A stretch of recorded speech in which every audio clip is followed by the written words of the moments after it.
تو وہی رفتار بے ڈھنگی جو پہلے تھی وہ اب بھی ہے۔ میں بار بار یہ ویڈیو بنا رہا ہوں کرکٹ پر، کیونکہ کرکٹ ہمیں بہت پسند ہے۔ میں بچپن سے لے کر کے ابھی تک کرکٹ کھیلتا ہوں، اور تا زندگی انشاءاللہ جب تک ہماری حیات رہے گی، میں جب تک زندہ رہوں گا تب تک میں کرکٹ کھیلتا رہوں گا، کرکٹ دیکھتا رہوں گا، اور اپنے نیپال کے لیے خون پسینہ ایک کرتا رہوں گا۔ اور بار بار میں اس لیے بنا رہا ہوں کہ آج ہمیں بہت فخر تھا، بہت گمان تھا اس چیز پر کہ ہم ایک نیپالی ہو کر کے انگریزوں کو مطلب گھٹنا ٹیکنے پر مجبور کر دیا تھا، لیکن قسمت نے ایسا نکارا، ایسا انکار کیا کہ ہم 4 رن سے ہار گئے۔ لیکن آج پھر وہی فخر ہمیں اسی اسٹیڈیم کے مطلب گراؤنڈ میں وہی سب پلیئر یہ ہمیں فخر کرنے پر مجبور کر رہے تھے، اور ہمیں فخر بھی تھا۔ کب تک ہم سیکھیں گے؟ روہت کمار پونڈیل جو ہمارے کپتان صاحب ہیں، جب ان کے پاس میڈیا آتی ہے، میڈیا کے سامنے جب یہ جاتے ہیں تو کیا بولتے ہیں؟ ماں سیکھ دے چھو میرو کیٹا ہارو سیکھ دے چھن کیلے سما تپائی سیکھنو ہنچا 40 برسا سما 35 برسا سما यो अहिले समय चल्दैछ के को थाहा छ? एकदमै क्विकली चल्दैछ, ठिक छ।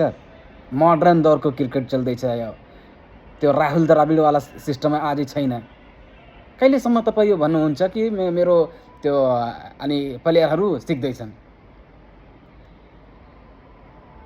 बस मैं कहने पर मजबूर हो जाता हूँ, वल्लाह कहने पर मजबूर हो जाता हूँ कि ये हमें दुख कब छोड़ेगा।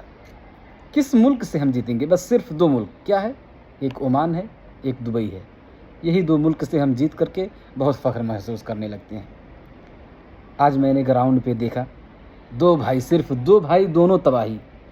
खड़ा होकर के दोनों भाइयों ने 13 से 14 ओवर का टारगेट बनाया उन लोगों ने, और वही हुआ जो वो लोग सोचते थे। और हमारे 11 के 11 प्लेयर वैसे ही रह गए।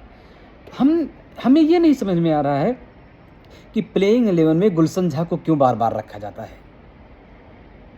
बशीर अहमद को चांस ही नहीं दिया जाता है। हमारे आसिफ साहब जो हैं, जो आसिफ शेख, जो मतलब बाबर आजम और उनके में तो मुझे फ़र्क ही नहीं लगता है कि बाबर आजम और आसिफ शेख ही, क्योंकि आसिफ शेख भी 20 बॉल खेल करके 20 रन बनाता है, और उसके बाद में बाबर आजम भी वही काम करता है। तो ये मॉडर्न दौर का क्रिकेट है। मॉडर्न दौर का मतलब ये आज का मॉडर्न दौर चल रहा है, टेक्नोलॉजिया चल रहा है। आप क्रिकेट को थोड़ा बढ़ाइए। प्लेइंग 11 रोहित शर्मा को, ऐसा नहीं है कि रोहित शर्मा से नहीं पूछा जाता है, रोहित शर्मा से नहीं सवाल किया जाता है, उससे भी सवाल किया जाता है। जिस तरीके से जब ये प्लेइंग 11 टॉस होता है तो टॉस से पहले ये जो कप्तान होता है उससे ये चीज़ के बारे में पूछा जाता है किस प्लेयर को सिलेक्ट किया जाए। रोहित कुमार पौडेल से इससे नहीं पूछा जाता है, पूछा जाता है। लेकिन रोहित कुमार पौडेल बार बार क्यों वही गुलशन झा को लेकर के आते हैं? करण केसी, उम्र बीत रही है, स्टंप टू स्टंप गेंदबाजी, क्या है? कब समझोगी? हरकत से बाज कब आओगे? कब हमें ये चीज़ का मतलब एहसास होगा कि हाँ, हम अब किसी के भी सामने ये नहीं सोचेंगे कि हम हार जाएंगे।